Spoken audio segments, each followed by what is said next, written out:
एक मित्र ने किसी वैश्या को देखा और वैश्या को देख करके उसके मन में आया, मैं फिर कभी चला जाऊंगा, तुम मेरी तरफ से प्रणाम कर आओ, मैं तो अब यहीं रुकूंगा, थोड़े कुछ दिन आनंद करूंगा।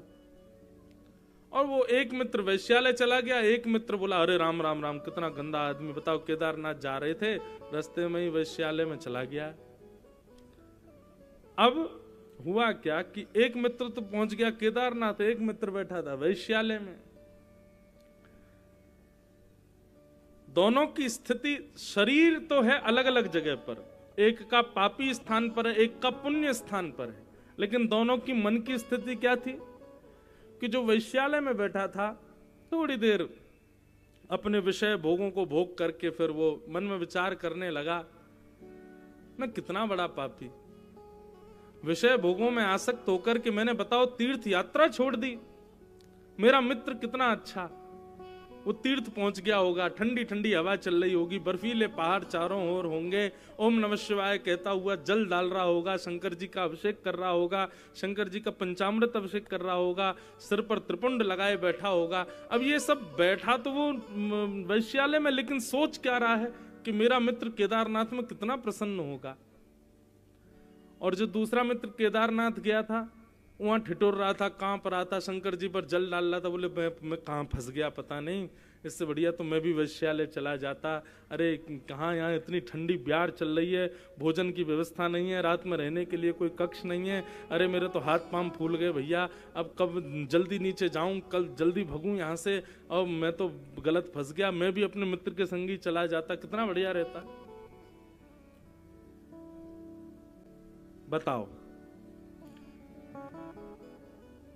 दोनों में श्रेष्ठ तो खैर नहीं बोलूंगा, पर भावना किसकी ज्यादा अच्छी है? जो तन से दूषित स्थान पर है पर मन से शुद्ध है, उसकी भावना अच्छी है। पर तन से शुद्ध स्थान पर है लेकिन मन से अशुद्ध भाव रख रहा है, वो शुद्ध है क्या? नहीं। ठीक वही बात हमारी आध्यात्मिक जगत में बंधुओं, आप तन से क्या करते हो उसको एक बार को पीछे रखा जाता है, आप मन से कैसे हो, मन की भावनाएं कैसी हैं, उसको प्रधान माना जाता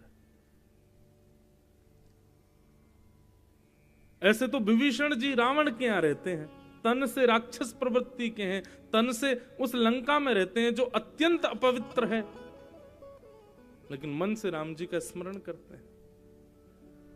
वैसे तो मंथरा रहती अयोध्या में है, जो परम पवित्र है, परम पुनीत है, तन से तो निरंतर राम जी का दर्शन करती है, उसी महल में रहती है जहां राम जी रहते हैं। मंथरा वही भोजन करती है जो राम जी, लक्ष्मण जी, भरत जी आदि सब भैया पाते हैं, अन्न भी वही ग्रहण करती है, जल भी वही ग्रहण करती है। अरे कहां तक कहें, अयोध्या की हवा भी राम जी का छू करके, स्पर्श करके मंथरा के पास आती है, लेकिन वो मंथरा कैसी, तन से भले ही रहती है दैव स्थान पर मन से दूषित है। इसलिए भैया संत उसको नहीं कहते जो तन से संत बन रहा है, संत उसको कहते जो मन से संत बन रहा है, मन से भाव जिसके। श्री भगवत रसिक जी महाराज ने यहां जितने भी लक्षण बताए ये सब मन से करने के लक्षण हैं। क्या क्या बताए? हरि को भजन, साधु की सेवा, सर्वभूत पर दाया। हरि का भजन करे, साधुओं की सेवा करे और सब पर दया करे। और हिंसा, लोभ, दंभ, छल त्यागे, विष सम देखे माया, इतने गुण जामे सो संत। फिर क्या बता रहे हैं? बोले सहनशील, आशय उदार अति। सहनशीलता आज की डेट में बंधुओं, व्यक्ति काम रहित हो जाता है, लोभ रहित हो जाता है, व्यक्ति विषय रहित हो जाता है, लेकिन सहनशील बिल्कुल भी नहीं।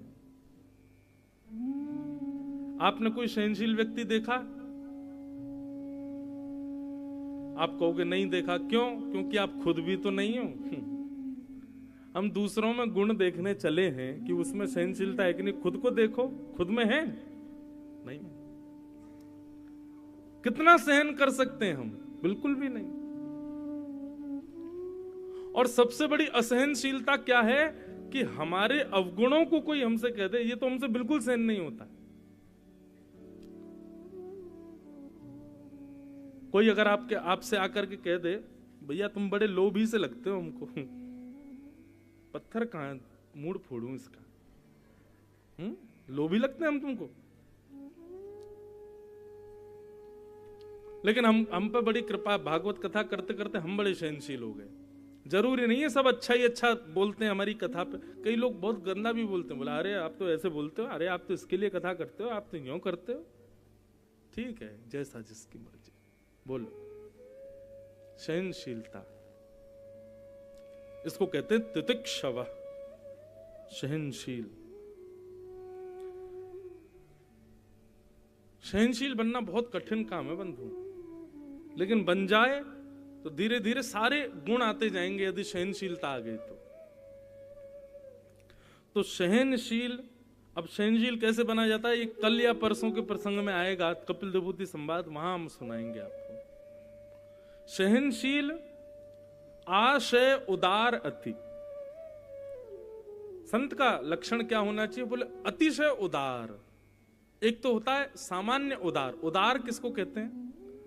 उदार मतलब जो बहुत न्योछावर कर देता है, स्वयं को भी देने को राजी हो जाता है, पूर्ण रूपेण आपके ऊपर प्रसन्नता, ऐसे इस प्रकार आपसे व्यवहार करेगा जैसे आप उसको कितने जन्मों के साथी हो। आशय उदार अति। और धीरज सहित विवेकी। धीरज किसको कहते हैं? धीरज मतलब थोड़ा धैर्य रखे। और विवेकी, विवेकी मतलब जल्दीबाजी ना करे, सही गलत की पहचान करके निर्णय लेता। ये संत के लक्षण। सत्य वचन सबको सुखदायक। सत्य तो बोलता है, लेकिन कैसा सत्य बोलता है? जो सबको सुख दे, ऐसा सत्य बोलता है। मैंने बीच में कथा में कहीं कहा था, खूब लोगों ने उसको वीडियो को निकाल के डाला सब जगह, कि हमारे शास्त्र कहते हैं सत्यम ब्रूयात, सत्य बोलो, लेकिन सत्य भी कैसा बोलो? प्रियम ब्रूयात। कभी कभी ऐसा सत्य नहीं बोलना चाहिए कि सामने वाले को बुरा लगे। कई बार